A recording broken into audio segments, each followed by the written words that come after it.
பெரிய அர்த்தம். ஏன் சொல்ல மாட்டீங்க?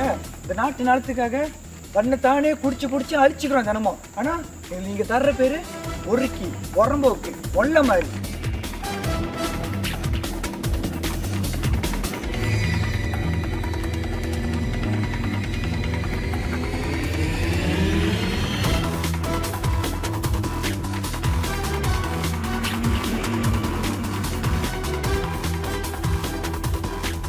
தெரிஞ்சிருச்சு, இந்த சாவு நெருங்கிருச்சு. இருந்தாலும் எங்களுக்கு திருப்பி இதே ஊர்ல மாதிரி ஜென்மம் கொடுங்க.